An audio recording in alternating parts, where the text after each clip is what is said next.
எங்கள் தேடும் இதயங்கள் தனிலே இறையருள் மலர மனங்கள் பூக்கள் சிந்த வசந்தம் வாழ்வில் பொங்க வாரும் இறை குலமே இரவினில் தவித்திட்ட வேளையிலே முழு நிலவாய் நிலமதில் நடந்தவனே இடதனில் துடித்திட்ட பொழுதினிலே எங்கள் இதயத்தில் மலர்ந்திடும் சுடரொளியே பாவம் நம்மிலே மறையாதோ தேவன் பாதம் நம்மிலே பதியாதோ சோகங்கள் மறைந்திட அருள் புரிவாய் உதயங்கள் தேடும் இதயங்கள் தனிலே இறையருள் மலர மனங்கள் பூக்கள் சிந்த வசந்தம் வாழ்வில் பொங்க வாரும் இறை குலமே கவலைகளால் மனம் கலங்கையிலே உந்தன் கரங்களால் என்னை தாங்க வந்தாய் ஆறுதல் தேடி நான் அலைகையிலே உந்தன் விழிகளில் கருணை மழை பொழிந்தாய் புதிய உறவுகள் மலர்ந்திடவே உந்தன் அன்பில் பலியினில் கலந்திடவே போர்க்குலமாய் ஒன்று கூடி வந்தோம் உதயங்கள் தேடும் இதயங்கள் தனிலே இறையருள் மலர மனங்கள் பூக்கள் சிந்த வசந்தம் வாழ்வில் பொங்க வாரும் இறை குலமே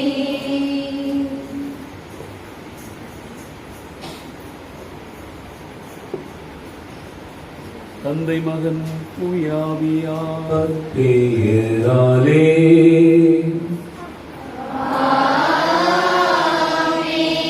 நம் ஆண்டவராகிய இயேசு கிறிஸ்துவின் அருளும் கடவுளின் அன்பும் தூய ஆவியாரின் நட்புறவும் உங்கள் அனைவரோடும் இருப்பதாக.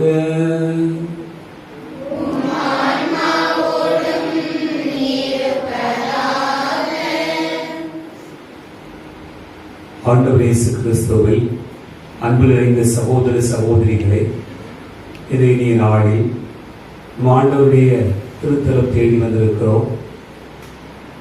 சிலுவை ஆண்டவர் நம் ஒவ்வொருவருடைய சுமைகளையும் தாங்கிக் கொள்ளுகிறவர். சிலுவையிலே நமக்கான மீட்பை பெற்று தந்தவர். இந்த நாளிலே நம்பிக்கை கொண்டு பயணிக்கிற நம் ஒவ்வொருவரையும் அவரே வழி நடத்துகிறார், காத்துக்கொள்கிறார் என்கிற நம்பிக்கை நமக்கு இன்னும் அதிகமாக நாம் இப்பறையிலே ஒழுக்கத்தோடு வந்தாடுவோம். திருப்பலியில் சிறப்பாக ஆக்னஸ் கூடக்கூடிய 3ஆம் ஆண்டு நினைவு திருப்பலியாக வேண்டுவோம். குடும்பத்தில் மறித்த அப்பா மிக்கேல் அந்தோனியுடைய ஆன்மா இறைவனுக்கு இடைப்பாற்றினை வழியாகும். மேலும் மறித்த அம்மா வியாக அந்தோனியம்மாள் அருள் வியாகப்பன் சவரியமான அதனுடைய ஆண்மையை பற்றிக்காகவும் நாம் இப்பலியிலே வந்தாடுவோம். அன்பார்ந்தவர்களை நாம் இணைந்து ஜெபிக்கிற இந்த பலியை இறைவன் ஏற்றுக்கொள்ள தடையாயிருக்கிற நம்முடைய குற்றங்களுக்காக, பாவங்கள் பலவீனங்களுக்காக மனவருந்துவோம். ஆண்டவரிடத்தில் மன்னிப்பு கேட்போம்.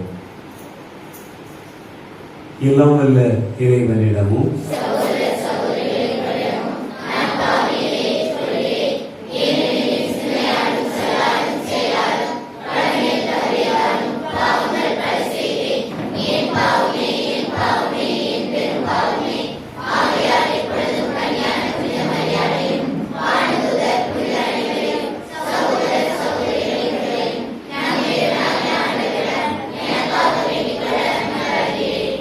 எல்லாம் வல்ல இறைவன் நம் மீது இரக்கம் வைத்து நம் பாவங்களை மன்னித்து நம்ம நிலைவாழ்வுக்கு அழைத்து செல்வாராக.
மன்றாடுவோமாக. எங்கள் விடுதலைக்கும் மீட்புக்கும் காரணரான இறைவா, உம்மை வேண்டுவோரின் குரலை கேட்டருளும். உம் திருமகன் சிந்திய இரத்தத்தாலே மீட்டுக் கொள்ளவும் மக்கள் உம்மால் வாழவும் உமது முடிவில்லா பாதுகாப்பில் மகிழவும் செய்தருள வேண்டும் என்று எங்கள் ஆண்டவராகிய கிறிஸ்து வழியாக உம்மை மன்றாடுகிறோம்.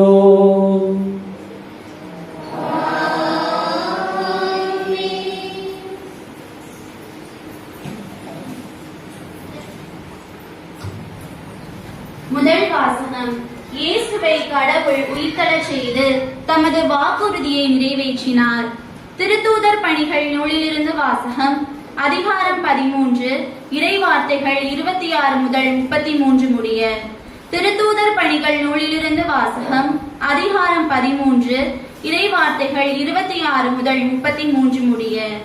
அந்நாட்களில் பவுல் பிசிதியாவில் உள்ள அந்தியோகியாவுக்கு வந்தபோது அவர் தொழுகை கூடத்தில் கூறியது: சகோதரரே, ஆபிரகாமின் வழிவந்த மக்களே, இங்கு இருப்போருள் கடவுளுக்கு அஞ்சி நடப்போரே, இந்த மீட்பு செய்தி நமக்குத்தான் அனுப்பப்பட்டுள்ளது.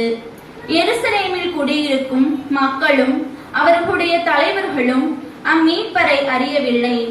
ஓய்வு நாள்தோறும் வாசிக்கப்படும் இறைவாக்கினரின் வார்த்தைகளை கேட்டும் அவற்றை புரிந்து கொள்ளவில்லை.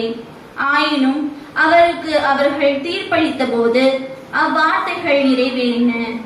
சாவுக்குரிய காரணம் எதுவும் அவரிடம் இல்லாதிருந்தும் அவரை கொல்ல அவர்கள் பிலாத்திடம் கேட்டார்கள்.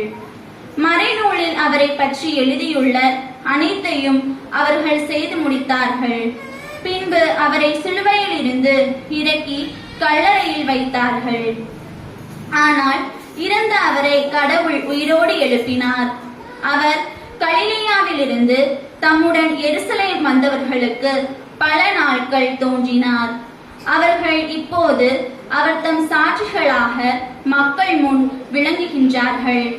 இயேசுவை கடவுள் உயிர்த்தெழச் செய்ததன் வழியாக மூதாதையருக்கு அளித்த வாக்குறுதியை அவர்கள் பிள்ளைகளாகிய நமக்கென நிறைவேற்றினார். இதுவே நாங்கள் உங்களுக்கு அறிவிக்கும் நற்செய்தி. இது பற்றி 2ஆம் திருப்பாடலில் நீரே என் மகன், இன்று நான் உம்மை ஈன்றெடுத்தேன் என்று எழுதப்பட்டுள்ளது. இது ஆண்டவர் வழங்கும் அருள்வாக்கு.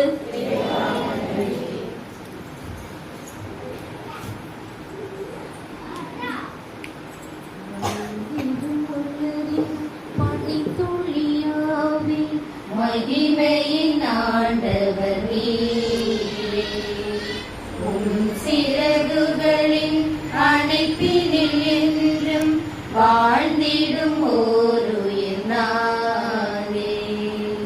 மலர்ந்திடும் மலரின் பனித்துளியாவே, மகிமையின் ஆண்டவர் நீரே, உம் சிறகுகளின் அணைப்பினில் என்றும் வாழ்ந்திடும் ஓருயிர் நானே.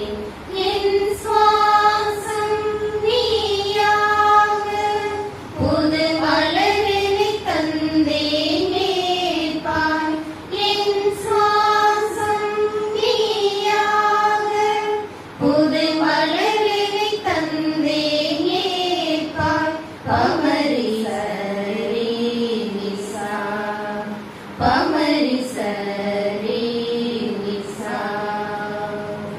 மலர்ந்திடும் மலரின் பனித்துளியாவே, மகிமையின் ஆண்டவர் நீரே, உம் சிறகுகளின் அணைப்பினில் என்றும் வாழ்ந்திடும் ஓருயிர் நானே. தீமைகளை களைந்திட வேண்டும், தூயதொரு உள்ளம் தாரும். உந்தன் அருளால் நன்மை பெருகும் நாளும் நலமே.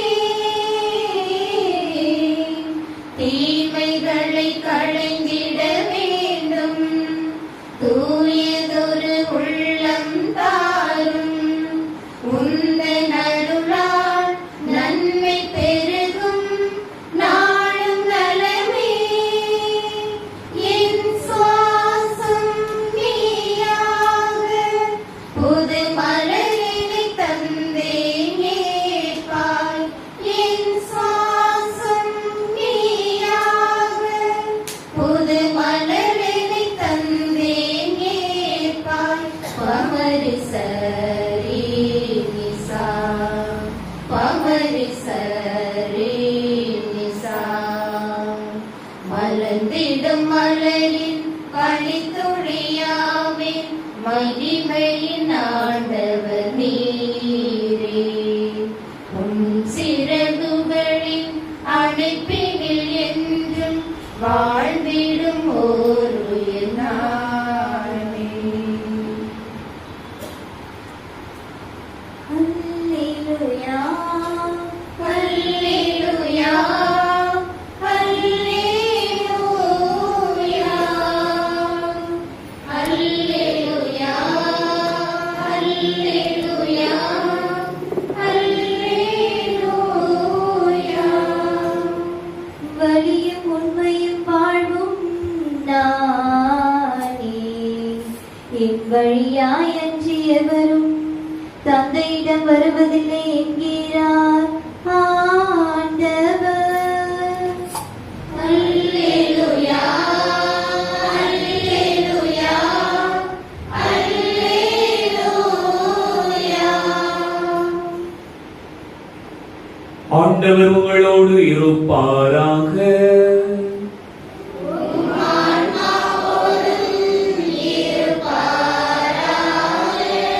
யோவான் எழுதிய நற்செய்தியிலிருந்து வாசகம்.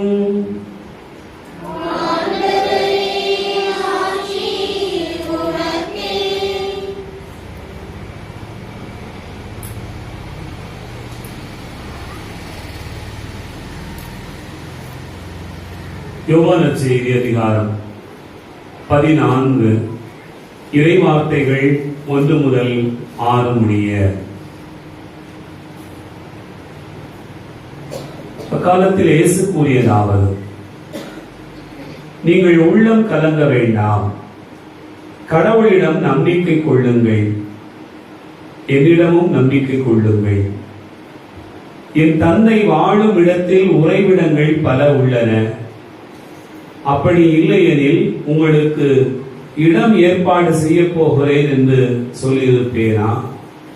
நான் போய் உங்களுக்கு இடம் ஏற்பாடு செய்தபின் திரும்பி வந்து உங்களை என்னிடம் அழைத்துக் கொள்வேன். அப்போது நான் இருக்கும் இடத்திலேயே நீங்களும் இருப்பீர்கள்.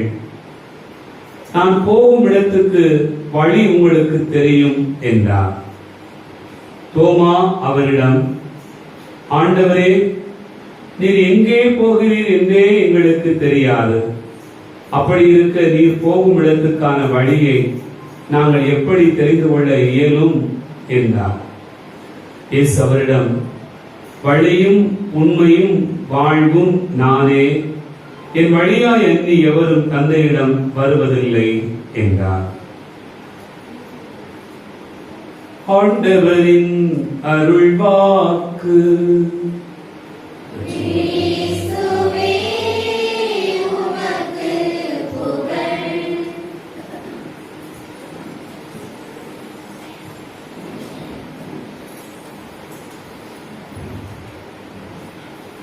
ஆண்டவர் இயேசு கிறிஸ்துவில் அன்பு நிறைந்த சகோதரர்களே, சகோதரிகளே,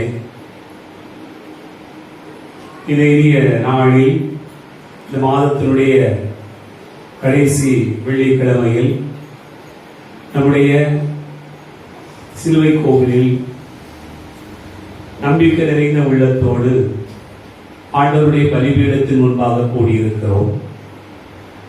இறைவனுடைய பேரன்பும் அவருடைய வழிநடத்துதலும் நம் ஒவ்வொருவருக்கும் வேண்டும் என்கிற எண்ணத்தில், எதிர்பார்ப்பில் நாம் அமர்ந்திருக்கிறோம். வழக்கத்துக்கு மாறாக வெயில் எல்லாத்துக்கும் ஆளையே மாற்றி வைத்திருக்கிறது. இடங்கள் மட்டுமல்ல, ஆட்களுடைய மனங்களையும் பல்வேறு நிலைகளிலே வாட்டுகிறது. அந்த மாதிரியான வெயில் கொடுமையினால் நம்ம ஊரிலிருந்து வெளியே நடமாட முடியாமல், கோவிலுக்கே வர முடியாமல் நிறைய பேர் அப்படியே வீட்டுக்குள்ளாக வந்து அமர்ந்திருக்கிறார்கள் என்று நினைக்கிறேன். வழக்கமா சாயங்காலம் போல நான் மட்டும் வருகிற போது பார்த்தா ஒரு பெரிய கூட்டமே நடந்து வந்துருக்கிறது. அன்னைக்கு வரும்போது பார்த்தா நான் மட்டும்தான் வந்ததுதான் தெரிஞ்சு. வந்திருக்கிறவர்களுடைய எண்ணிக்கை மிக குறைவாக இருக்கிறது. ஆனாலும் கூட ஆண்டவருடைய அன்புக்கு குறைவு இருக்கிறதா? இருக்கா இல்லையா?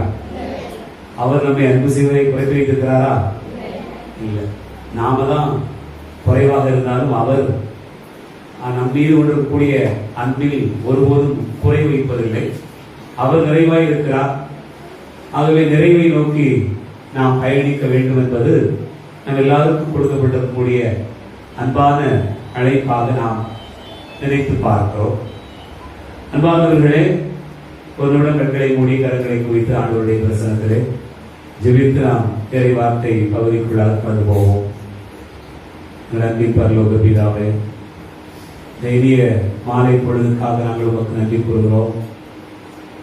ஆண்டவரே, நீர் எங்களை அன்பு செய்வதில் உயர்ந்த இடத்தில் இருக்கிறேன்.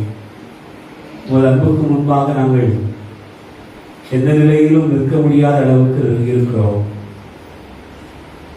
நாங்கள் குறைவுள்ளவர்கள். எங்களுக்கான நிறைவு உங்களிடம்தான் இருக்கிறது. நிறைவாகிய ஒளியாகிய உம்மை நோக்கி வந்து எங்களுடைய விளக்குகளுக்கான வெளிச்சத்தை பெற்றுக்கொள்ள வேண்டும் என்பது எங்களுக்கு நீ தருகிற அழைப்பு. ஆனாலும் கூட ஆண்டவரே, இந்த நாளில் நாங்கள் தேடி வந்திருக்கக்கூடிய மக்களாகிய எல்லாருடைய உள்ளங்களிலும் நீரை நிறைந்த இருப்பீராக. ஒரு ஆசீர்வாதத்தை கொடுப்பீராக. ஒரு வார்த்தையை கேட்கிற ஞானத்தை எங்களுக்கு வழங்குவீராக.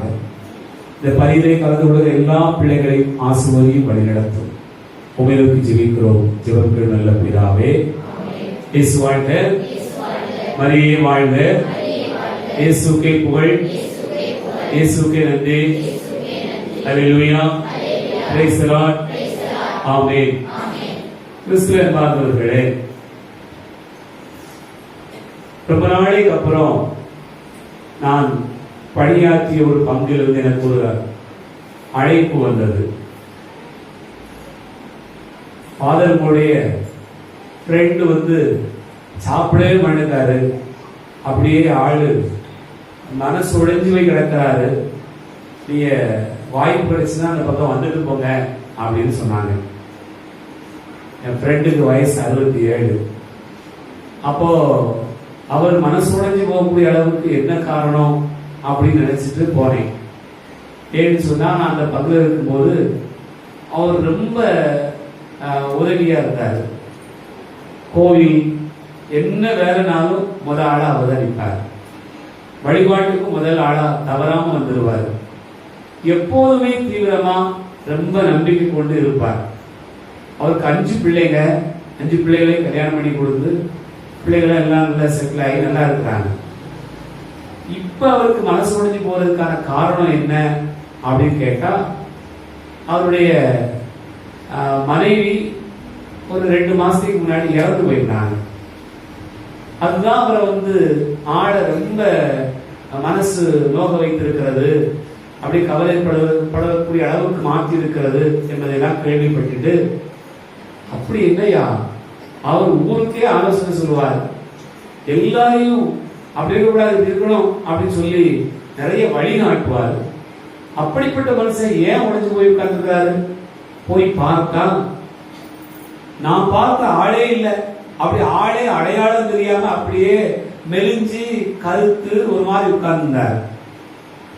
நான் அவரை பார்த்து கேட்டேன், ஏன்னா எப்படி இப்படி ஆனீங்க, உங்களுக்கு என்ன ஆச்சு, நல்லா இருப்பீங்களே? ஃபாதர், வாழ்க்கையில ஒண்ணுமே இல்லை ஃபாதர். என்ன சொல்றீங்க? இல்ல ஃபாதர், நான் ரொம்ப அன்பு செஞ்சு என்னுடைய மனைவி என்னை விட்டு போயிட்டா.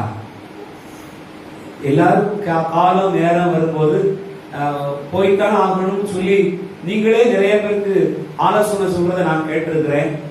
அப்படி இருக்கும்போது நீங்க ஏன் அப்படி மனசு உடைஞ்சு போய் இருக்கிறீங்க அப்படின்னு கேட்டப்ப அவர் சொன்னாரு, ஃபாதர் அவர் சின்ன பிள்ளை ஃபாதர்.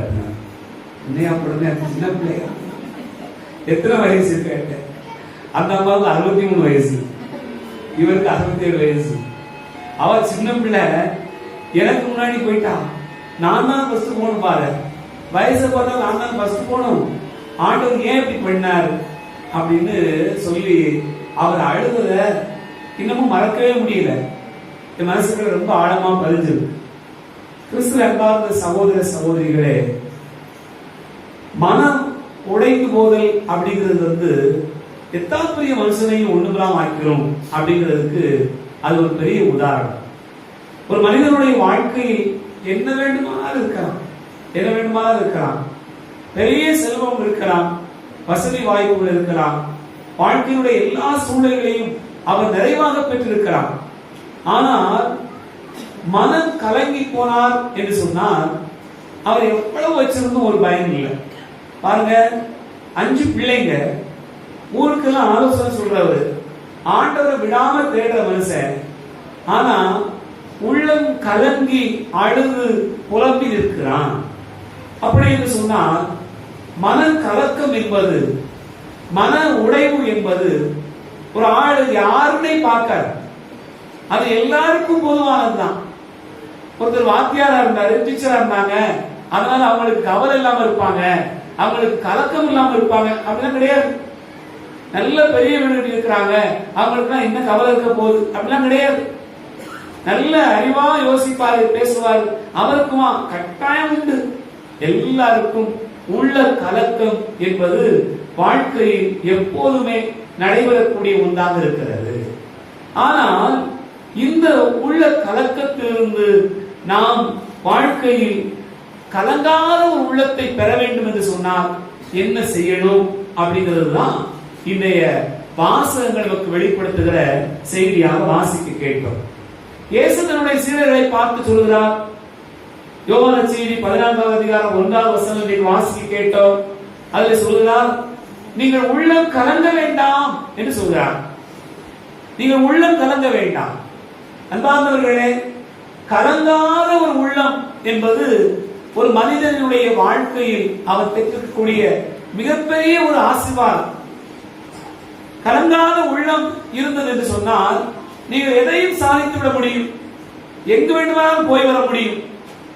ஆனால் கலங்கிய உள்ளம் எப்போதும் எப்படிப்பட்டதாக இருக்கும் என்று சொன்னால், கலங்கிய குட்டை போல. நீ பாருங்க, குளம் கலங்கி இருக்கிற போது நீங்க அதுல என்ன கிடக்குன்னு பார்க்க முடியாது. அந்த குளம் தெளிந்த நீராக மாறினால்தான் உள்ள என்ன கிடக்குன்னு பார்க்க முடியும். ஆகவே கலங்கிய குளத்திற்குள்ளாக எதுவும் காண முடியாதது போலவே கலங்கிய மனதிற்குள்ளாக வாழ்க்கையில் தெளிவு என்பது இருக்கவே முடியாது. கலங்கிய மனதிற்குள்ளாக எப்போதுமே தவறான முடிவுகள் தான் வந்து கொண்டே இருக்கும். கலங்கிய மனதிற்குள்ளாக வாழ்க்கையில் எப்போதுமே அவநம்பிக்கை தான் வெளிப்பட்டுக் கொண்டே இருக்கும். கலங்கிய மனதிற்குள்ளாக ஒரு மனிதன் இருப்பான் என்று சொன்னால் அவரும் சரியாக இருப்பதில்லை, அவனை சார்ந்திருக்கக்கூடிய குடும்பத்தினுடைய உறுப்பினர்கள், நண்பர்கள் யாராக இருந்தாலும் எல்லாரையும் நம்பிக்கையற்ற சூழ்நிலைக்கு அது தள்ளி கொண்டு போய்விடும். ஆகவேதான் ஆண்டவர் இயேசு தன்னுடைய சீடர்களை பார்த்து சொல்கிறார், நீங்கள் உள்ளம் கலங்க வேண்டாம். எது வேண்டுமானாலும் இல்லாமல் போகலாம், பணம் இல்லாமல் போகலாம், பொருள் இல்லாமல் போகலாம், உறவுகள் இல்லாமல் போகலாம். அதெல்லாம் இல்லாமல் போனால் கூட ஒரு மனிதன் தன்னுடைய வாழ்க்கையில் ஏதாவது ஒரு நிறைவை இன்னொரு வகைகளில் பெற்றுக்கொள்ள முடியும். ஆனால் இவை எல்லாம் இருந்தும் உள்ளம் கலங்கி போனான் என்று சொன்னால் அவை எதுவுமே இருந்தும் இல்லாமல் போய்விடுகிறது. அதுதான் வாழ்க்கை. அன்பு பிள்ளைகளே, ஆகவேதான் உள்ளம் கலங்க வேண்டாம் என்று ஆண்டவர் சொல்கிறார். கலங்காத உள்ளத்தை பெறுதல் என்பது விவிலியம் நமக்கு கற்றுத்தரக்கூடிய மிக உன்னதமான ஒரு செய்தியாக நீங்கள் நினைத்து பார்க்க முடியும். அன்பானவர்களே, இங்க பாருங்க, இயேசு பிறந்திருக்கிறார் அப்படிங்கிற ஒரு செய்தியை கேள்விப்பட்ட உடனே இந்த 3 ஞானிகளும் புறப்பட்டு போகிறார்கள். அவர்கள் நேர போய் ஏரோது மன்னனுடைய அரண்மனையில் போய் நிற்கிறாங்க. இந்த செய்தியை கேள்விப்பட்ட உடனே ஏரோது மன்னனுடைய மனம் கலங்கி போனது என்று விவிலியம் சொல்கிறார். ஏரோது மன்னனுடைய மனம் கலங்கிற்று, அவனோடு சேர்ந்து எருசலேமும் கலங்கிற்று. காரணம் என்ன? உங்கள் குடும்பத்திலே நீங்கள் ஒருவர் கலங்கி போயிருந்தால் உங்கள் குடும்பமே கலங்கி போய் விடுகிறது. அதுதான் உண்மை. வீட்டுக்காரரு ரொம்ப மனக்குழப்பத்தில் இருந்தா மனைவி என்ன செய்வாங்க? சூப்பரா நல்ல சாப்பாடு சாப்பிட்டு இருப்பாங்களா? சாப்பிட முடியுமா? சாப்பிட முடியாதா? சாப்பிடவே முடியாது. பிள்ளை மனம் கலங்கி போயிருக்கு அப்படின்னு சொன்னா அம்மா அப்பா நிம்மதியா இருக்க முடியுமா? முடியாது. அதுதான் உண்மை. பாருங்க, ஏரோது மன்னன் கலங்கி இருந்தான், எருசலேம் முழுவதும் கலங்கிற்று. எருசலேம் முழுவதுமே கலங்கிற்று. இங்க ஏரோது மன்னனுடைய கலக்கத்திற்கான காரணம் என்ன? காரணம் என்னன்னு சொன்னா, தனக்கு போட்டியாக ஒருத்தன் வாரான் அப்படின்னு கேள்விப்பட்ட உடனே, தன்னுடைய பதவியும் அதிகாரமும் போயிடும் அப்படின்னு தெரிஞ்ச உடனே அவன் கலங்கி நின்றான். மனுஷனுடைய வாழ்க்கையில எதற்கெல்லாம் கலக்கம் வருது அப்படிங்கறத நம்ம பார்க்க முடியும். பாருங்கள் அன்பார்ந்தவர்களே, பரிசேயர்கள், மறைநூல் அறிஞர்கள் எல்லாரும் இயேசுவை கண்டு கலங்கினாங்க, பயந்தாங்க. ஏன் கலங்கி இருந்தாங்க அப்படி நீங்க பார்த்தீங்கன்னு சொன்னா, ரோமையர்கள் வந்து தங்களுடைய அதிகாரத்தால் நம்மை ஆட்சி செய்து விடுவார்கள் அப்படின்னு பயந்தாங்க. அந்த பயம் அவர்களுக்குள்ளாக இருந்தது. அதனாலதான் இயேசுவை கொன்றணும் அப்படின்னு சொல்லி அவங்க திட்டமிட்டு இருந்தாங்க. அப்படி என்றால் ஒவ்வொருத்தருக்கும் கவலைப்படுவதற்கும் மனம் கலங்கி போவதற்குமான காரணங்கள் நிறைய இருந்து கொண்டிருப்பதை நாம் பார்க்கிறோம். நீ பாருங்க, உங்களுடைய வாழ்க்கையில நீங்க நினைச்சு பாருங்க, எப்பெல்லாம் நீங்க மனம் கலங்கி போயிருந்தீங்க? நான் சொல்லும் போது எல்லாரும் ஆமான்னு சொல்லிட்டு இருந்தீங்க. ஆனா இப்ப திரும்ப நீங்க மனம் கலங்கி இருந்தீங்களான்னு கேட்டா, போறவையா உங்க பேச்சுக்கெல்லாம் நாங்க வர முடியாது அப்படிங்கிற மாதிரி உட்கார்ந்து இருக்கீங்க. மனம் கலங்கி இருந்தீங்களா, கலங்காம இருந்தீங்களா? எப்பெல்லாம் மனுஷன் ஒரு பொது உங்களை விடுமா, நம்மளை பத்தி சொல்லும் போதுதான் கஷ்டமா இருக்கும். அடுத்தவங்களை பத்தி பேசுவோமே, யாரெல்லாம் எப்பெல்லாம் கலங்கி போயிருக்கிறாங்க?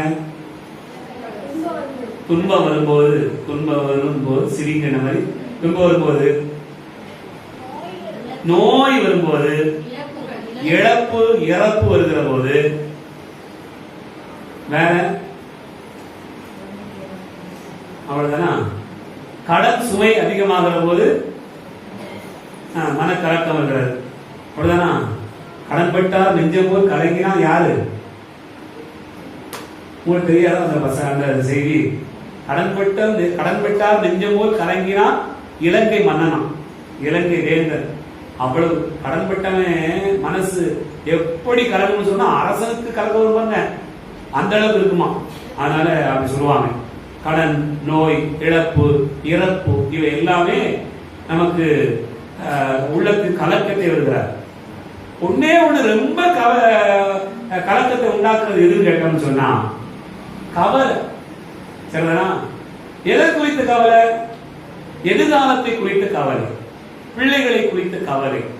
ஒரு மனிதனுடைய வாழ்க்கையில் அவன் மனம் கலங்கி இருப்பதற்கான காரணமே என்னவென்று சொன்னா பிள்ளையை நினைச்சான். உங்க பிள்ளைகளை நினைச்சு நீங்க கவலைப்படுறீங்களா, சந்தோஷப்படுறீங்களா? அதுக்குதான் கல்யாணமே பண்ணப்படாது. சரிதானா? ஏன் அப்படி கவலைப்படணும்? நாங்க கவலைப்படுறதே இல்லை. பிள்ளையா குட்டியா எதை பத்தி கவலைப்படணும்? ஒரு கவலை இல்லை, சந்தோஷமா இருக்காங்க. மற்ற கவலை யாராவது கொடுத்தா வேற கவலை, அது வேற கவலை. ஆனா பொதுவா எல்லாருக்கும் கவலை எதை நினைச்சு கவலை?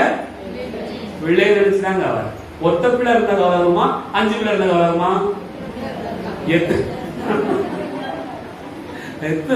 எத்தனை பிள்ளை இருந்தாலும் கவலை வரும் ஞாபகிக்கிறாங்க. சரிதானா?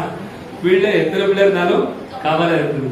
அன்பார்ந்தவர்களே, ரொம்ப கவலை மனுஷனுக்கு எங்க இருந்து வருதுன்னு சொன்னா தங்களுடைய எதிர்கால வாழ்க்கை குறித்து, தங்களோடு வாழுகிற பிள்ளைகளை குறித்து, அவர்களுடைய வாழ்க்கை குறித்து. என்ன நினைக்கிறோம்? என் பிள்ளைய என்னைய போல என் பிள்ளை வாழ்கிறாதா, என்னைய விட கொஞ்சம் நல்லா வாழ்கிறாதா, மற்றவங்களை விடவும் ஒருபடி நல்லா இருக்கிறாதா, ஒரு ஸ்டெப் மேல இருக்கிறாதா, ஒருவேளை என் பிள்ளைகளுக்கு ஏதாவது நடந்துருமோ, நீ பெரிய ஆளுங்க, உங்க லெவலே வேற. அதாவது நம்ம படமே இன்னைக்கு ஓடுமா நாளைக்கு ஓடுமான்னு இருக்கு. ஆனா நாம எப்படிப்பட்ட படங்களை யோசிச்சிருப்போம், அதுக்கப்புறம் ஒரு 10-50 வருஷத்துக்கு பிறகு எடுக்கக்கூடிய படத்தை எல்லாம் நினைச்சு குறித்து கவலைப்பட்டு இருப்போம். அப்படிப்பட்ட ஆட்களா இருக்கும். கவலை அன்பார்ந்த சகோதர சகோதரிகளே, ஒரு மனிதனுடைய வாழ்க்கை உள்ளத்தை கலங்கடிக்க செய்து விடுகிறார்.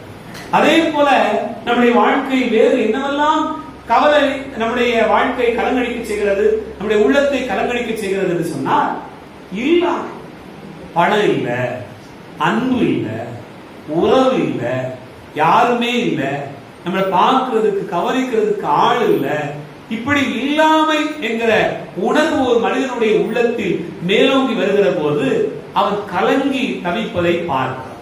இது தவிர வேற என்ன? ஆன்மீக வாழ்க்கையின் பயணத்திலே பார்த்தோம் என்று சொன்னால் நம்முடைய பாவங்கள், பலவீனங்கள், நம்முடைய குற்றங்கள், நமக்கு நடக்கக்கூடிய சில நிகழ்வுகள் எதனால் நடக்கிறது, என்னுடைய வாழ்க்கையில் இப்படி நடப்பதற்கான காரணம் என்ன என்று நீங்கள் ஆய்வு செய்கிற போது நான் செஞ்ச தப்பு தான், என்னுடைய பாவம் தான், என்னுடைய குற்றம் தான், என்னுடைய குறைகள் தான், என்னுடைய பலவீனங்கள் தான் என்னை இப்படி ஆக்கி வச்சிருக்குது அப்படிங்கிற ஒரு நினைப்பு ஒரு மனிதனுடைய உள்ளத்திற்குள்ளாக வருகிற போதே என்ன தோணுது, மனம் அப்படியே கலங்கி போயிருக்கிறார். எல்லாத்துக்கும் ஒரே ஒரு மருந்து ஆண்டவர் என்ன சொல்கிறார், உள்ளம் கலங்க வேண்டாம் என்று சொல்கிறார். என் அன்பார்ந்த சகோதர சகோதரிகளே, கலக்கப்படுகிற போது ஒரு மனிதன் என்ன செய்கிறான் என்று பார்த்தோம் என்று சொன்னால், உள்ளம் கலங்குகிற போது நாம் என்ன செய்கிறோம், முடிவெடுக்க தெரியாம தவிக்கிறோம். இது சரியா, இது தவறா, எந்த பாதையில போறதுன்னு தெரியாம தவிக்கிறோம். அதுதான் முடிவெடுக்க தெரியாத ஒரு நிலை. அதே போல நம்முடைய வாழ்க்கை கலக்கத்தில் என்ன செய்கிறோம், சில நேரங்களில் சில பிள்ளைங்க தவறான ஒரு முடிவே எடுத்துக்கிறாங்க. வாழ்க்கையே போதும், எங்க அம்மா என்னை திட்டாங்க, எங்க அப்பா என்னை சத்தம் போட்டார், என் குடும்பத்துல எனக்கு இப்படி நடந்துருச்சு, என் ஃப்ரெண்ட்ஸ் எல்லாம் என்னை இப்படி புரிஞ்சுக்கிடல அப்படின்னு சொல்லி எத்தனை பேர் தங்களுடைய வாழ்க்கையே முடித்துக் கொள்ளுகிற, தற்கொலை செய்து கொள்ளுகிற பிள்ளைகள் எல்லாம் செய்தித்தாள்களில் பார்க்கிறோம். மன கலக்கம் என்பது ஒரு கட்டத்தில் குழம்பிய குட்டைதான். ஆனால் அது சரி செய்யப்பட்டு விட்டது என்று சொன்னால் என்ன இருக்கிறது, என்ன போக வேண்டும் என்பதெல்லாம் நமக்கு புரியப்பட்டு விடுகிறார். ஆகவேதான் மன கலக்கத்தில் முடிவெடுக்க தெரியாமல் இருக்கிறோம். பல நேரங்களில் தவறான முடிவுகளை எடுத்து விடுகிறோம். இன்னும் ஒரு சிலருடைய வாழ்க்கையில், தங்களுடைய வாழ்க்கையில் இந்த தவறான முடிவு மட்டுமல்ல, மன கலக்கத்தில் அப்படியே பைத்தியமாகி விடுகிறதை பார்க்கிறோம். நீ பாருங்க, புளியப்பட்டி கோயிலுக்கு போனீங்கன்னு சொன்னா நிறைய வெரைட்டியான மக்களை பார்க்கலாம். இந்த நிறைய சுகமில்லாதவங்க எல்லாம் பாத்தீங்கன்னு சொன்னா அவங்களுடைய உடல் எல்லாம் திடகாத்திரமா இருக்கு.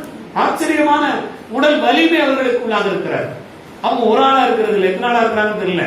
சிலர் நிறைய ஆட்களாக இருக்கிறாங்க உள்ளுக்குள்ள. அப்படி வலிமையானவர்களாக இருப்பாங்க. ஏன் இப்படி மாறினாங்க, உங்க பிள்ளை என்னதான் இப்படி மாறிச்சு, என்னன்னு தெரியல பாரு, ஹாஸ்டலுக்கு போய் சேர்ந்தது, படிச்சுட்டு இருந்தா, பயந்துட்டா, அப்படி ஆகி போச்சு அப்படின்னு சொல்லுவாங்க. என்னன்னு தெரியல, நல்லதான் போயிட்டு இருந்தது, ஒரு பிசினஸ் பண்ணா, கொஞ்சம் கடன் பட்டான், என்ன உலகத்துல இல்லாத கடனா, இல்லாத பிரச்சனையா, இதெல்லாம் வரக்கூடியது தானே. ஆனாலும் பாருங்க பிள்ளை மனசு குழம்பி இப்படி பைத்தியமா ஆயிட்டான் பாரு. என்ன செய்யறது தெரியல, கொஞ்சம் ஜெபம் பண்ணி விடுங்க, கொஞ்சம் மந்திரிச்சு விடுங்க, உண்மையிலேயே பேக்கோளாறு தானா இல்ல பணக்கோளாரா, வேற என்ன கோளாறுன்னு தெரியல, கொஞ்சம் மந்திரிச்சு விடுங்க அப்படின்னு சொல்லி நிறைய பேர் வரிசையில வந்து நிற்பாங்க. ரெண்டாவது சகோதர சகோதரிகளே, 100க்கு ஒரு 80% மேல என்ன பிரச்சனை சொன்னா மனக்குழப்பம் தான், மன கலக்கம் தான். மனம் கலங்கி இருக்கக்கூடிய காரணத்தினால் தங்களுடைய வாழ்க்கையில் அடுத்த கட்டத்திற்கு நகர முடியாத ஒரு சூழ்நிலையில் போகிற பிள்ளைகளை பார்க்கிறோம். அன்பானவர்களே, கலக்கம் இப்படியாக என்ன நாம் நடந்து கொள்கிற விதம் இப்படியாக இருக்கிறது. யாருக்கெல்லாம் கலக்கம் வரும் என்று பார்த்தோம், எப்போதெல்லாம் கலக்கம் வருகிறது என்று பார்த்தோம், கலக்கத்தில் நாம் என்ன செய்கிறோம் என்று பார்த்தோம். கடைசியாக நமக்கு சொல்லக்கூடிய செய்தி நாம் என்ன செய்யணும் அப்படிங்கிறது தான். கலக்கம் வருகிற போது நாம் என்ன செய்ய வேண்டும்? அன்பார்ந்தவர்களே, இறைவார்த்தை நமக்கு மிக ஆழமான ஒரு செய்தியை இங்கே வலியுறுத்தி சொல்கிறார். இப்ப பாருங்க, யோவான் நற்செய்தி 14வது அதிகாரத்திலே முதல் வசனத்திலேயே நமக்கு சொல்லப்பட்டிருக்கிறது. முதல் வசனத்துல நீங்கள் உள்ளம் கலங்க வேண்டாம் என்று சொன்ன ஆண்டவர் 2வது பகுதியில் என்ன சொல்கிறார்? நம்பிக்கை கொள்ளுங்கள், நீங்கள் நம்பிக்கை கொள்ளுங்கள். மனக்கலக்கம் அடையாமல் இருக்க வேண்டும் என்று சொன்னால் நம்பிக்கை கொள்ள வேண்டும். யாருக்கெல்லாம் நம்பிக்கை கொள்ளணும்? கடவுளிடமும் என்னிடமும் என்று சொல்கிறார். இயேசுவிடத்திலும் தந்தையாகிய கடவுளிடத்திலும் நம்பிக்கை கொள்ளணும். அன்பார்ந்தவர்களே, இந்த நம்பிக்கை தான் நம்முடைய மனக்கலக்கத்திற்கான மருந்து. சரிதானா? ஹாஸ்பிட்டலுக்கு போறோம், சுகம் இல்ல, டாக்டர் பார்த்துட்டு ஏதாவது ஒரு ஊசியை போட்டு மருந்து கொடுக்கிறார், ஏதாவது உங்களுடைய நோயினுடைய தன்மை கேட்டார் போல ஒரு மருந்து கொடுக்கிறார். ஆனா மனக்கலத்திற்கான மருந்து வேற ஒரு ஊசியில இல்ல, மாத்திரையில் இல்ல, நம்பிக்கை என்பதில் தான் இருக்கிறது என்று இறைவாக்கு நமக்கு சொல்கிறார். ஏனென்றால் ஆண்டவரிடத்தில் கொள்கிற நம்பிக்கை, ஆண்டவர் இயேசுவிடத்தில் கொள்கிற அந்த நம்பிக்கை உங்களை எப்படியாக மாற்றுகிறது என்று சொன்னால் உங்களுடைய மன கலக்கத்தை தெளிந்த நீரோடையாக மாற்றி விடுகிறது. தெளிந்த நீரை குடிக்கவும் செய்யலாம். தெளிந்த நீரில் என்ன கிடக்கிறது என்பதை பார்க்க முடியும். உங்களுடைய மனம் சரியாகிவிட்டது என்று சொன்னால், உங்களுடைய மனமது செம்மையாகிவிட்டது என்று சொன்னால், நண்பு பிள்ளைகளே, நீங்கள் யாராக இருக்கிறீர்கள் என்பதை அறிந்து கொள்ள முடியும். உங்களுக்குள்ளாக என்ன கிடக்கிறது என்பதை நீங்கள் பார்க்க முடியும். அதுதான் ஆண்டவர் இயேசுவுடைய வார்த்தைகளை நாம் பார்க்கக்கூடியது. நீ பாருங்கள், மனிதர்களிடத்தில் நம்பிக்கை கொள்ளுங்கள் என்று ஆண்டவர் சொல்லவில்லை. உங்களோடு வாழுகிறவர்களிடத்தில் நீங்கள் நம்பிக்கை கொள்ளுங்கள் என்று அவர் குறிப்பிடவில்லை. உங்களோடு இணைந்திருக்கிறவர்களிடத்தில் நீங்கள் நம்பிக்கை கொள்ளுங்கள் என்று சொல்லவில்லை. மனக்கலக்கத்திற்கான மருந்தே நீங்கள் என்னிடத்தில் நம்பிக்கை கொள்ளுங்கள் என்பதுதான். ஆண்டவர் இயேசுவிடத்திலே நம்பிக்கை கொண்டு வந்த மக்கள் ஏராளமான பேர் தங்களுடைய மனநோயிலிருந்து விடுதலை பெற்றார்கள், உடல் நோயிலிருந்து விடுதலை பெற்றார்கள். தங்களுடைய வாழ்க்கையில் ஒரு புதிய நம்பிக்கையோடு புதிய தொடக்கத்தை தங்களுடைய வாழ்க்கையில் கொண்டிருந்தார்கள் என்று பார்க்கிறோம். ஆகவே முதலில் நாம் செய்ய வேண்டியதெல்லாம் என்ன?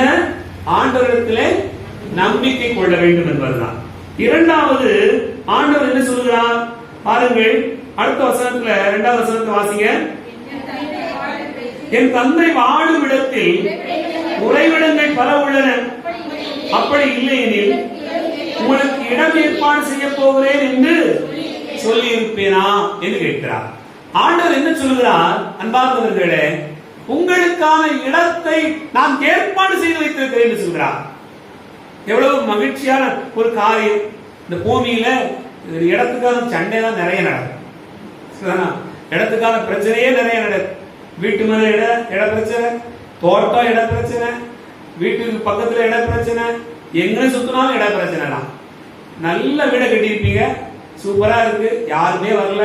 இந்த பாதெல்லாம் 10 அடி பாதம் சொல்லிட்டாங்க, 12 அடி பாதம் சொல்லியிருப்பாங்க, சூப்பர் அப்படின்னு நினைச்சிட்டு நீங்க கொஞ்ச நாள் கார்ல போவீங்க, தேர்ல போவீங்க. நீங்க வீட்டை கட்டிட்டு பார்த்த உடனே அவன் பார்த்துக்கிட்டே இருப்பான், ரசிகல் பண்ணுவான். வீடா கட்டிருக்க இது வாழ பார்த்துக்கிட்டே இருந்து பக்கத்துல ஒரு வீட்டை கட்டுவான்.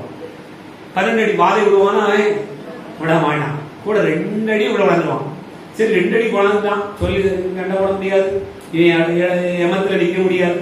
இவன் ஒரு பேசினாம்னா கெட்ட வார்த்தையா பேசுவான், நல்ல நல்ல முத்தா வந்து விழும். எது இருக்க வேண்டும் பேசு, சரி கழுவு போட்டும், 10 அடி பாதை இருக்கலாம், வண்டி எப்படி நான் நடிச்சுட்டே போயிடலாம் அப்படின்னு நினைச்சுக்கிட்டு இருப்பிய.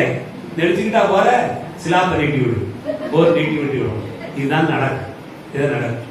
எனக்கு அன்பார்ந்த சகோதர சகோதரிகளே, இடத்திற்கான சண்டை, இடத்தை பிடிப்பதற்கான சண்டை, இடம் உனக்கு இல்லைன்னு தெரிஞ்சவனுக்கு அப்படிதான் நடக்கும். இடமே இல்லை இந்த பூமியில, நமக்கான இடமே எங்க இருக்கு? விண்ணகத்துலதான். பவுலடியா சொல்லுவார், விண்ணகமே தாய்நாடு, அதை நோக்கி ஓடணும். சரிதானா? அதுதான் பயணம், அதுதான் வாழ்க்கை என்று நமக்கு ரொம்ப சொல்லுவார். ஆண்டவர் இயேசு சொல்லுகிறார், உங்களுக்கான இடத்தை நானே ஏற்பாடு செய்து வைத்திருக்கிறேன் என்று சொல்கிறார். என்ன இடம்? ஆண்டவரோடு இருக்கிற அந்த இடம் என்பது நம்ம எல்லாருக்கும் கொடுக்கப்படுகிற மிக முக்கியமான இடம். ஆகவே இயேசுடைய இதயத்தில் இடம் பிடித்தல், அவருடைய இதயத்தில் இடம் பிடித்தல், அதுதான் மிக முக்கியமானது. அன்பார்ந்தவர்களே, பூமியில் இடம் பிடிப்பதை விடவும், மனிதர்கள் மத்தியில் இடம் பிடிப்பதை விடவும், ஆண்டவருடைய இதயத்தில் இடம் பிடித்தல் என்பதுதான் ஆண்டவர் நமக்கு சொல்கிற பாடம். உங்களுக்கான இடமே ஏற்பாடு செய்து வைத்திருக்கிறேன். பாருங்க, ராவ உணவின் போது 12 பேரும் கூட உட்கார்ந்து இருக்கிறாங்க. ஆனா நீ பாருங்க, அங்க அடிவேறு சண்டெல்லாம் நடக்கும், போட்டியெல்லாம் நடக்குது. அத ஒருத்தர் என்ன செஞ்சாரு? இயேசுடைய மார்பிலே சாய்ந்திருந்தார். அப்ப அவங்களுக்கு எல்லாம் என்ன தோணிருக்கும்? மற்றவங்களுக்குலாம் பொறாமை இருந்திருக்குமா இல்லையா? இருந்திருக்கும், கட்டாயமா இருந்திருக்கும். அந்த மார்பில் சாய்ந்திருக்கக்கூடிய அந்த பெரும்பாக்கியம் போலவே இயேசுடைய மார்பில், அவருடைய இதயத்தில் உங்களுக்கு எல்லாம் சாய்ந்து கொள்ளணும்னு ஆசை இருக்கா இல்லையா? இருக்கா இல்லையா? ஆமா இருக்கு. ஆனா கொஞ்சம் கிறுக்கு இருக்கு, இருக்கு, எல்லாருக்கும் இருக்கு, எல்லாருக்கும் இருக்கு. அந்த ஆசை இருக்கிறது. ஆனால் அது நிறைவேற வேண்டும் என்று சொன்னால் நாம் செய்ய வேண்டியதெல்லாம் உள்ளம் கலங்காது இருக்க வேண்டும் என்பதுதான். அன்பார்ந்தவர்களே, அடுத்த பகுதியை பாருங்க. ஆண்டவர் என்ன சொல்கிறார்? நீங்கள் உள்ளம் கலங்க வேண்டாம் என்று சொல்கிற ஆண்டவர் அடுத்த 3வது வசனத்தை வாசிங்க. நான் போய் உங்களுக்கு இடம் ஏற்பாடு செய்தபின் திரும்பி வந்து உங்களை அழைத்துக் கொள்வேன். அப்போது நான் இருக்கும் இடத்திலேயே நீங்கள் இருப்பீர்கள். அது எவ்வளவு பெரிய ஆசீர்வாதம்! ஆண்டவர் இயேசு இருக்கிற இடத்தில் நீங்கள் இருந்தால் என்ன உண்டாகும்? உங்களுக்கு கவலையே கிடையாது, உள்ள கலக்கமே வேண்டாம். சீடர்கள் பயந்தாங்களா, யோசிச்சாங்களா? எதை பத்தியும் கவலைப்படல. இயேசுவோடு இருந்த போது அவர்கள் எதை குறித்து கவலைப்படவில்லை. ஏன்னா பேசுறதா அவர் பேசிடுவார், புதுமை செய்யறதா அவர் செஞ்சிருவார், சாப்பாடு போடுறத அவர் சாப்பிட்டு கொடுத்துருவார். அது மிக முக்கியமானது. நிறைய நேரங்கள் சாப்பாடுக்காக சண்டை விட்டு கிடப்பாங்க. 5000 பேருக்கு உணவு கொடுத்துருப்பாங்க. ஆனாலும் திரும்பி வரும்போது சாப்பாடு போடுறது எடுத்துட்டியா இல்லையா, அதை பத்தி தான் கவலைப்படுவாங்க. என்னப்பா இது, நான் என்ன பேசிட்டு இருக்கேன், நீங்க என்ன செஞ்சிட்டு இருக்க, சாப்பாடு முக்கியமாடா, நான் சொன்னா உனக்கு சாப்பாடு வந்துருமே அப்படின்னு சொல்லுவார். அந்த அளவுக்கு சீடர்களுக்கு கவலையே இல்லை. அவங்க கவலை எல்லாம் சாப்பாடு, நீ பெரியவனா நான் பெரியவனா, இதுதான் சண்டையா இருந்தது. அவர்களுக்கு வேற எந்த கவலையும் இல்லை. அப்படி இருந்தால் ஆண்டவரோடு நீங்கள் இருப்பீர்கள் என்று சொன்னா உங்களுக்கு கவலையே இல்லை. சில நேரங்களில் நினைச்சு பாருங்க, சின்ன பிள்ளைங்க அம்மா அப்பாவோட இருக்கிற போது அதுகளுக்கு கவலையே தெரியாது. இப்ப கூட நீங்க பாருங்க, நம்ம கோயில்ல பூசை வச்சுக்கிட்டு இருக்கோம், பிரசனம் வச்சுக்கிட்டு இருக்கோம், அது போக்குல வரும், அது போக்குல போகும். அதுக்கு ஏதாவது கவலை இருக்கா? நம்ம இப்படி போனா 4 பேர் பார்ப்பாங்க, வெக்கமா இருக்கு. நம்ம இப்படி போனா 4 பேர் நம்மள ஏதாவது நினைப்பாங்கல்ல, இந்த அக்கா ஏதாவது சொல்லுவாங்க, அதெல்லாம் உங்களுக்கு ஒண்ணுமே தெரியாது. சின்ன பிள்ளைகளா மாறிடும். ஆண்டவர் இயேசுவிடத்துல இருக்கிற போது சீடர்கள் குழந்தைகளாகவே இருந்தார்கள்.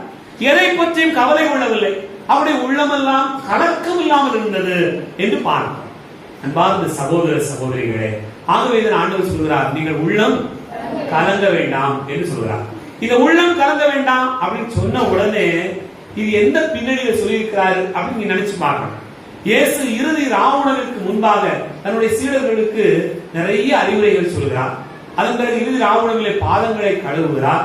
அப்ப நிறைய அறிவுரை சொல்றார்.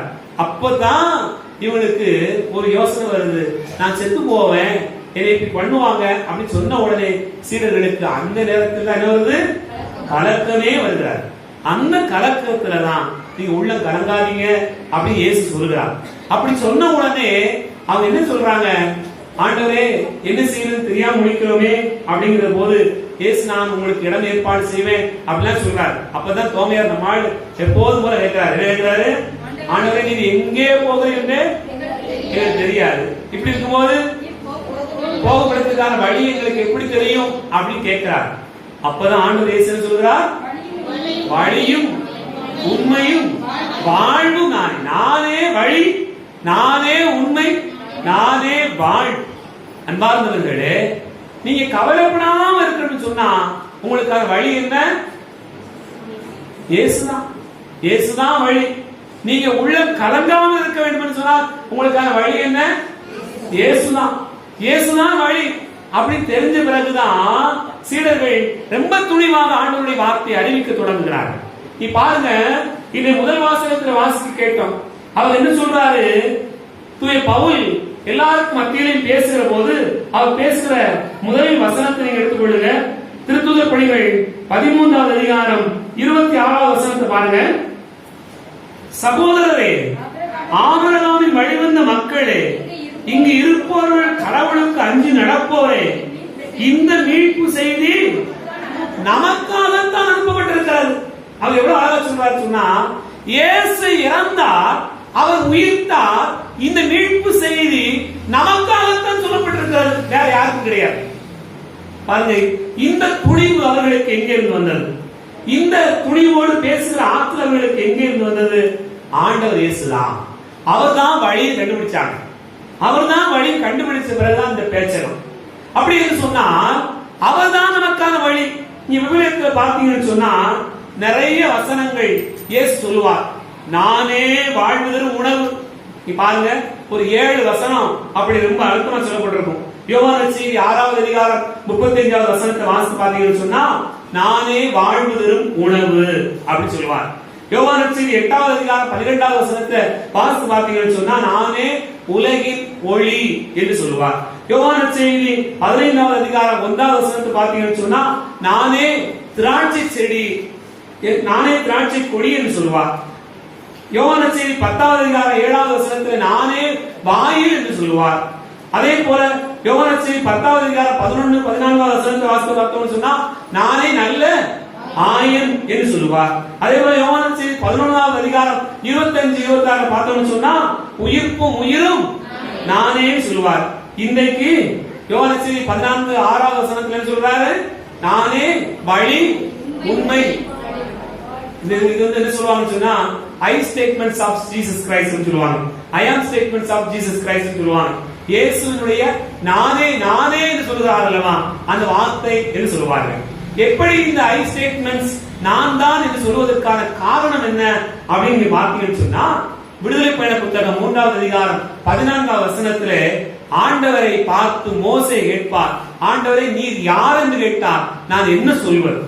நீர் யார் என்று கேட்டார், மக்கள் நீர் யார் என்று கேட்டார், பார்வோன் மன்னன் நீர் யார் என்று கேட்டார், நான் என்ன சொல்வது என்று கேட்கிற போது, இருக்கின்றவராக இருக்கின்றவர் நானே, இருக்கின்றவராக இருக்கின்றவர் நானே. அப்படின்னா என்ன? இந்த காலம், நிகழ்காலம், கடந்த காலம், எதிர்காலம், எல்லா காலத்திலும் இருக்கின்றவராக இருக்கின்றவர் நானே. அதுதான் ஆண்டவர் சொல்றார், நானே வாயில், நானே திராட்சை கொடி, நானே வழி, நானே உண்மை, நானே ஒளி. இவை எல்லாமே இயேசு தந்தையோடு கொண்டிருக்கக்கூடிய அந்த உறவில் வெளிப்படுத்துகிற ஒரு வார்த்தைகள். அப்படி என்றால் உங்களுடைய வாழ்க்கையில கலக்கம் இல்லாமல் இருக்கணும் விரும்புகிறார். கலக்கம் இல்லாமல் இருக்கணும்னு சொன்னா அவர்தான் வழி, அவர்தான் எல்லாம். அதை நீங்க புரிஞ்சு போனீங்கன்னு சொன்னா உங்களுடைய வாழ்க்கையில் எப்போதும் நிறைவோடு இருப்பீர்கள். அன்பு பிள்ளைகளே, யாருக்கெல்லாம் கலக்கத்தோடு இருக்கணும் அல்லது யாருக்கெல்லாம் கலக்கமில்லாத உள்ள வேணும்னு ஆசைப்படுறீங்க கைதுக்கோம். கலக்கமில்லாத உள்ள வேணும் சொல்ற கைதுக்கோம். அப்ப நீங்க பெரிய ஆண்டுதான். வரட்டும், உங்களுக்கு 2 கலக்கம் வரட்டும். வந்த பிறகு திரும்ப பங்குச்சாமியா பிறகு வாங்க, மறுபடியும் மந்திரிச்சு விடுவோம். அப்படி செய்வோமா? கலக்கம் இல்லாத உள்ள வேணும் சொல்றோம் கைதுங்க. ஆனா பயில தூங்குறப்பா இயேசு வாழ்க, இயேசு வாழ்க. கையை தூக்குதாய். படிக்கிற காலேஜ்ல படிக்கிற பிள்ளைங்க கை தூக்க கூடாதுன்னு சட்டம் இருக்கா? அப்படி ஆண்டவருடைய வார்த்தை தான் சொல்றோம், இயேசு வாழ்க. மனம் கல்லாகி போனதுண்டா, இதயம் கல்லாகி போனதுண்டா, இயேசு வாழ்க சொல்றதுக்கு வரவே செய்யாது. கையில் தூக்காது. இயேசு வாழ்க, ஹரியே வாழ்க. கலக்கம் இல்லாத உள்ளம் கொள்ள ஆண்டவர் இயேசுவை பற்றிக் கொள்ளுங்கள், அவர் நம்மை வழிநடத்துவார். ஆமாம்.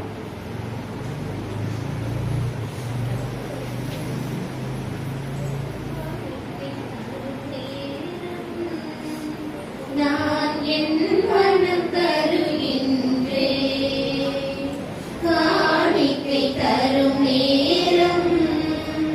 நான் என் மனம் தருகின்றே, ஏற்றருளும் தெய்வமே, எளியவர் தருகின்ற காணிக்கையை ஏற்றருளும் தெய்வமே, எளியவர் தருகின்ற காணிக்கையை. காணிக்கை தரும் நேரம் நான் என் மனம் தருகின்றேன். படைப்புக்கள் பலவாயினும் பரமன் உமக்கே சொந்தம். படைப்புக்கள் பலவாயினும் பரமன் உமக்கே சொந்தம். அதில் மலராகும் என் மனம் உன்னிடத்திலே, மலராகும் என் மனம் உன்னிடத்திலே. மனம் காண ஏற்றிடுமே, மனம் காண ஏற்றிடுமே. காணிக்கை தரும் நேரம் நான் என் மனம் தருகின்றேன், ஏற்றருளும் தெய்வமே, எளியவர் தருகின்ற காணிக்கையை. ஏற்றருளும் தெய்வமே, எளியவர் தருகின்ற காணிக்கையை.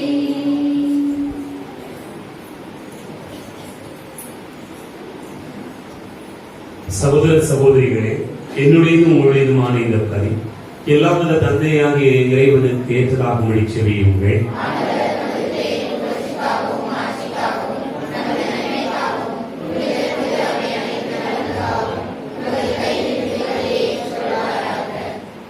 ஆண்டவரே, உமது குடும்பத்தின் காணிக்கைகளை இரக்கத்தோடு ஏற்றுக்கொள்ள உம்மை வேண்டுகின்றோம்.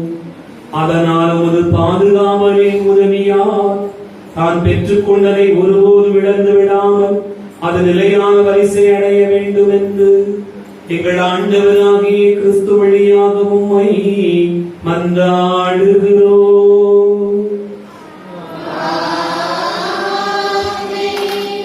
ஆண்டவர் உங்களோடு இருப்பாராக.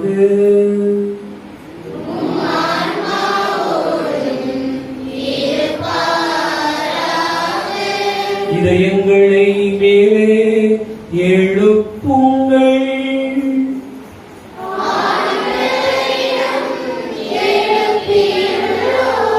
நம் இறைவனாகிய ஆண்டவருக்கு நன்றி கூறுவோம்.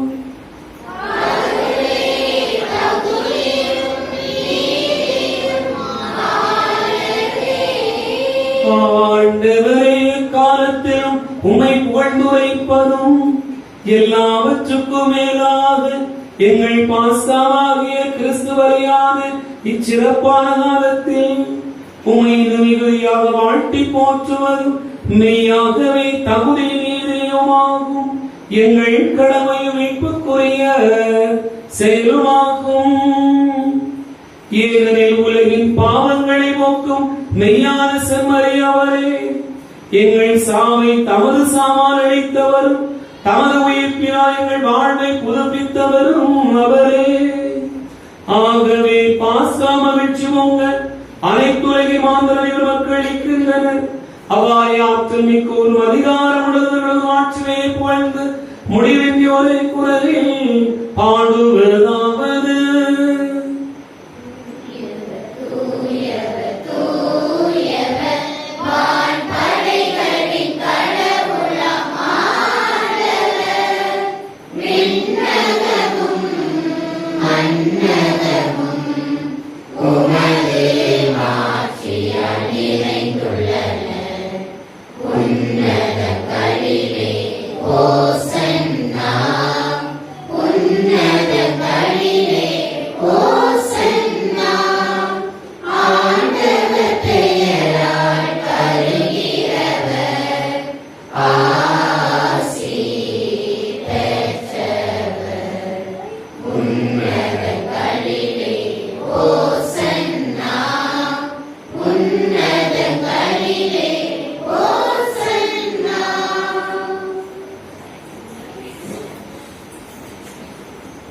ஆண்டவரே, நீர் மெய்யாகவே தூயவர், தூய்மை அனைத்துக்கும் ஊற்று. ஆகவே உம்முடைய ஆவியை பொழிந்து இக்காணிக்கைகளை தூய்மைப்படுத்த உம்மை வேண்டுகிறோம். இவ்வாறு எங்கள் ஆண்டவர் இயேசு கிறிஸ்துவின் உடலாகவும் இரத்தமாகவும் எங்களுக்கு இவை மாறுவனவாக. அவர் பாடுபட உளங்கனிது தம்மை கையளித்த போது அப்பத்தை எடுத்து நன்றி செலுத்தி அதை பிட்டு தம் சீடர்களுக்கு அளித்தவர் கூறியதாவது: அனைவரும் இதிலிருந்து பெற்று உண்ணுங்கள், ஏனெனில் இது உங்களுக்காக கையளிக்கப்படும் என் உடல்.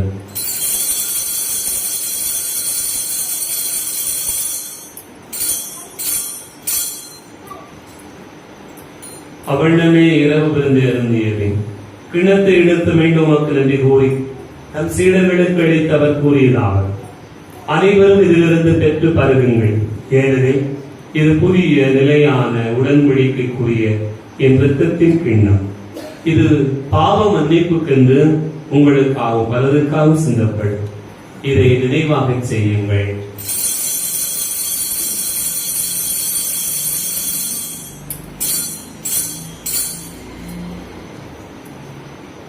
நம்பிக்கையின் மறைபொருள்.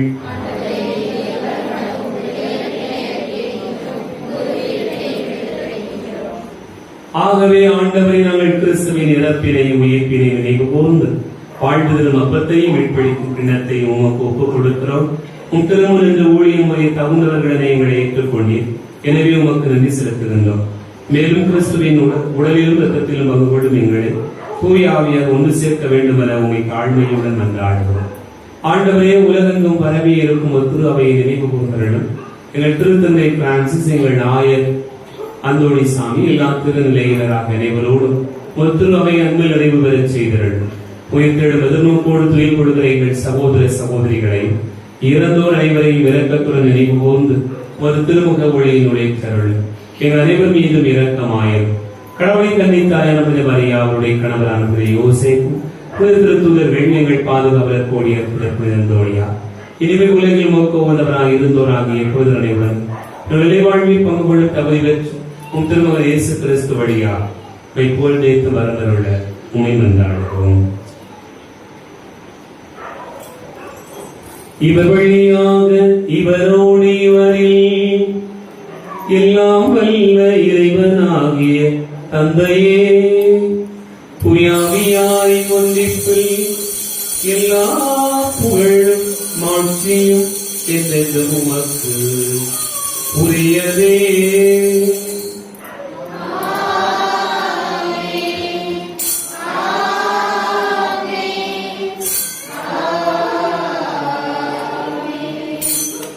ஆண்டவர் இயேசு கிறிஸ்து கற்றுக் கொடுத்தவாறு விண்ணக தந்தையை நோக்கி ஜெபிப்போம்.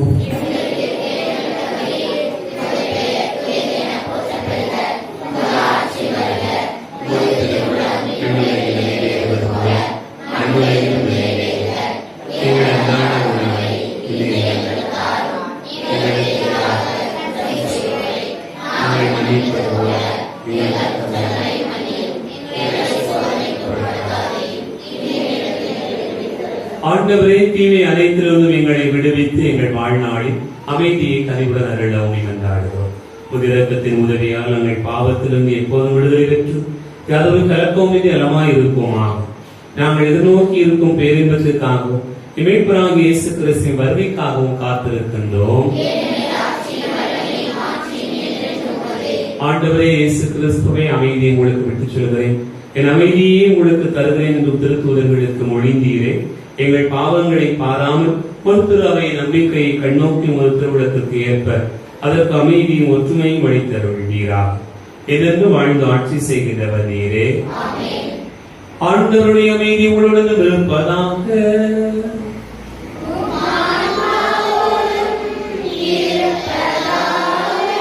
ஒருவருக்கொருவர் அமைதியை பகிர்ந்து கொள்வோம்.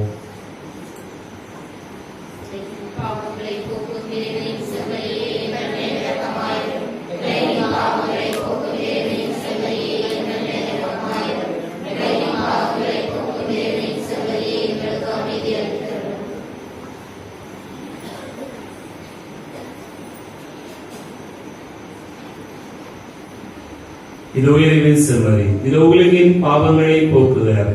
செம்மறியின் விருதுக்கு அழைக்க பெற்றோர் பேறு பெற்றோர்.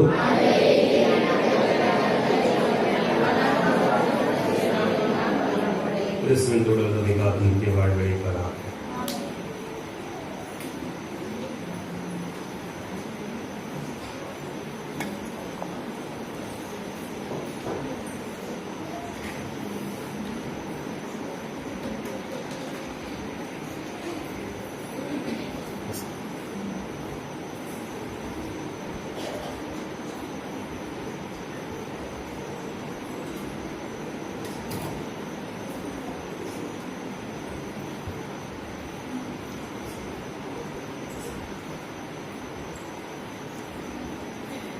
Amen.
அவர்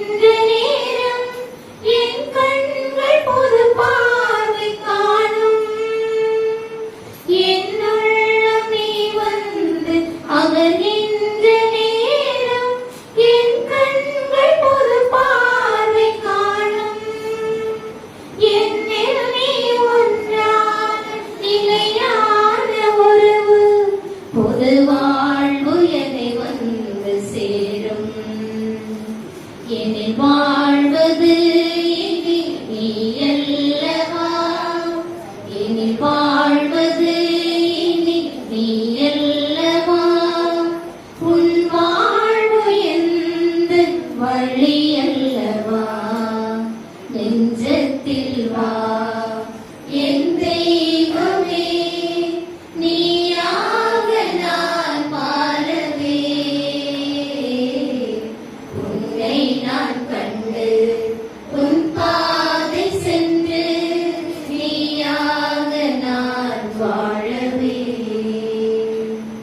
உன்னோடு கை கோர்த்து நான் செல்லும் பாதை ஒரு போதும் தவறாவதில்லை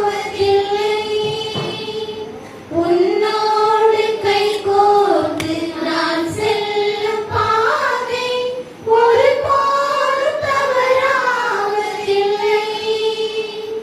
என்னோடு நீ வாழும் சுகமான நினைவில் எதை கண்டும் நான் அஞ்சவில்லை என் நெஞ்சமே நீ உன் இல்லமே என் நெஞ்சமே நீ உன் இல்லமே என்னோடு இது வாழ வா தெய்வமே நெஞ்சத்தில் வா என் தெய்வமே நீயாக நான் மாறவே உன்னை நான் கண்டு உன் பாதை சென்று நீயாக நான் வாழவே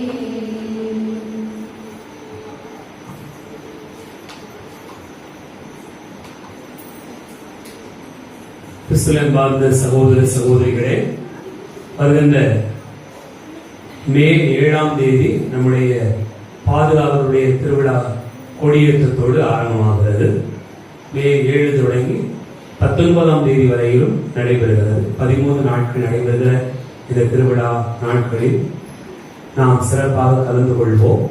நம்முடைய பிள்ளைகள், உறவினர்கள், நம்முடைய மண்ணின் மைந்தர்கள், அருள் சகோதரிகளாக, அருள் தந்தையர்களாக பணியாற்றிக் கொண்டிருக்கக்கூடியவர்கள் எல்லோருக்கும் இருக்கக்கூடிய பெற்றோர், உறவினர்கள் இந்த தகவலை தெரிவித்து திருவிழாவிற்கு அனைவரையும் அழைத்து வர அன்போடு கேட்டுக்கொள்கிறேன். திருவிழாவிற்கான பொது அழைப்பினை கொடுக்கும்படியாகவும் அன்போடு வேண்டுகிறேன். இந்த திருவிழாவின் போது வெள்ளி விழா, பொன் விழா கொண்டாடுகிற தம்பதியருக்கான வாழ்த்தும் இந்த திருவிழா நாளில் நடைபெறும். ஆகவே இந்த நாளில் இருந்து, அதாவது நாளையிலிருந்தே இந்த சில்வர் ஜூப்ளி, கோல்டன் ஜூப்ளி கொண்டாடுறவங்க, திருமண வாழ்வினுடைய வெள்ளி விழா, பொன் விழாவை கொண்டாடுறவங்க தயவுசெய்து நீங்க போய் போட்டோ எடுத்துக்கணும். மாது ஸ்டுடியோவில் போட்டோ எடுத்து தயார் பண்ணும்படியாக அன்போடு கேட்டுக்கொள்கிறேன். இந்த கல்யாணம் 25 வருஷம் முடிச்சிருக்கிறவங்க யார் அப்படிங்கிறது ஒரு 6 ஜோடி இருக்கிறாங்க. பேரை வாசிக்கிறேன். பித்தேரியான் ஜெஸ்ஸி 2 பேரும் இருக்கிறாங்க. அதனால 1999 வருஷம் கல்யாணம் பண்ணவங்களுக்கு எல்லாம் 25 வருஷம் ஜூபிலி கொண்டாடும். சரிதானா? பித்தேரியான் ஜெஸ்ஸி. 2வது சூசை அந்தோணி, மரிய அந்தோணியை மாற்று வந்துட்டாரு, அவங்களும் இருக்கிறாங்க. அடுத்து மரிய மிக்கேல் தனசெல்வி, அது யாருன்னு தெரியல, நீங்க தான் கண்டுபிடிக்கணும். யாதப்பன் மரிய புஷ்பம் அந்தோணி ஆள், அது யாருன்னு தெரியல. மரிய அந்தோணி கிரேஸ் மரியம்மாள், சில ஞாயிற்றுக்கிழமைன்னு சொல்லுவோம், இருந்தாலும் இந்த ஆலயத்தை ஞாபகப்படுத்துறாம இருக்கான். சேசு ராஜா ஹெப்சி பியூலா. ஆக இந்த 6 தம்பதியினர் தங்களுடைய வாழ்க்கையினுடைய, திருமண வாழ்வினுடைய வெள்ளி விழாவை கொண்டாடுகிறார்கள். அவர்களை நாம் வாழ்த்துவோம். அவர்கள் தயவு செய்து இந்த போட்டோ எடுத்துக் கொள்ளும்படியாக அன்போடு கேட்டுக்கொள்கிறேன். பொன்விழா கொண்டாடுறவங்க யாரெல்லாம் அப்படின்னு சொன்னா, நிறைய பேர் பொன்விழா கொண்டாடுறவங்க ஒரு சிலர் தான் இருக்கிறாங்க. வீட்டுக்காரர் இருப்பாங்க, அது விடமா இருப்பாங்க, யாராவது ஒரு ஆள் இல்லாம இருப்பாங்க, அந்த மாதிரி இருக்கிறாங்க. ஆனாலும் கூட ஒரு 7 ஜோடி உயிரோடு இருப்பதாக கண்டுபிடித்திருக்கிறோம். அதனால தயவு கூர்ந்து இந்த 50 வருஷம் சாதாரண விஷயம் கிடைக்குமா? கல்யாணம் முடிச்சு 50 வருஷம் சேர்ந்து வாழ்றது இருக்கிறது. சரியா? அதுல 2-3 ஜோடி நமக்கு தெரியுது, மற்றதெல்லாம் தெரியல. மரிய அருளப்பன், சில்வஸ்திரி மரிய சூசை, சில்வஸ்திரி மரிய சூசை, மரிய அருளப்பன், அது ஒரு ஜோடி. சேசு அந்தோணி, சேசு அந்தோணியாள், சேஸ் அந்தோணியா, அவர் சேஸ் அந்தோணி டிரைவர் அப்படி போடப்பட்டிருக்காரு. பாத்துக்கங்க. மரிய விளப்பன்ல வந்து மரிய விளப்பன் ஆர்மியும் போட்டிருக்கு. அவருடைய வேலை என்ன வேலை பார்த்தாரு அப்படிங்கிறது. அடுத்து காந்தி சேசுதாஸ் அல்போன்சா. அடுத்து சவரிமுத்து வசந்தா. அடுத்து அம்ப்ரோஸ் மரியம்மாள். அடுத்து ரெண்டு நமக்கு தெரிஞ்ச ஜோடிகள் தான். அந்தோணி சவரி அந்தோணியம்மாள், மரியாக்காவுடைய அம்மா அப்பா. சரியா? அடுத்து சவரிராஜ் மிக்கேல் பூமாது, பதுவருடைய அம்மா அப்பா. ரைட்டா? இதெல்லாம் மட்டும் தெரிகிறது, மற்றதெல்லாம் தெரியல. அதனால வெள்ளி விழா பொன் விழா கொண்டாடுகிற தம்பதிகளை தயவு கொண்டு இது தவிர்த்து வேற யாராவது இருப்பீங்கன்னா 1974 வருஷம் கல்யாணம் முடிச்சிருக்கணும். சில நேரங்களில் கல்யாணம் பண்ணிப்பாங்க, கோயில் வந்து மந்திரிச்சிருப்பாங்க. அந்த மாதிரி கேஸா இருக்கலாம். 99 கல்யாணம் பண்ணிப்பீங்க, சரி ஒரு 2000 மந்திரிச்சிருவோங்க, அது கல்யாணம் கோயில் வந்து மந்திரிச்சிருவோம் அப்படி இருந்தா கூட நீங்க சொன்னா இந்த பொன் விழா வெள்ளி விழா கொண்டாடுவதற்கு தயாரிப்பு செய்ய முடியும் என்பதை அன்போடு தெரியப்படுத்திக் கொள்கிறேன். எழுந்ததற்கும் ஆண்டவருக்கு நன்றி கூறுவோம். மன்றாடுவோமாக. ஆண்டவரே, ஒருவரின் இரத்தத்தாலே மீட்டுக் கொண்டவர்களை தொடர்ந்து பாதுகாத்தருள உம்மை வேண்டுகிறோம். அதனால் உம் திருமகனுடைய பாடுகளால் மீட்கப்பட்டவர்கள் அவரது உயிர்ப்பில் மகிழ வேண்டும் என்று வாழ்ந்து ஆட்சி செய்கின்றவர் வழியாக உம்மை மன்றாடுகிறோம். ஆண்டவர் உங்களோடு இருப்பாராக.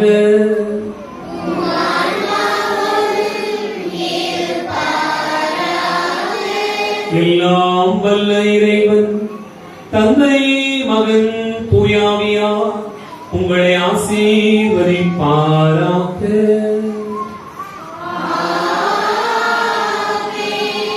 சென்று வாழுவோம். திருப்பலி நிறைவேறிற்று. அல்லேலூயா, அல்லேலூயா.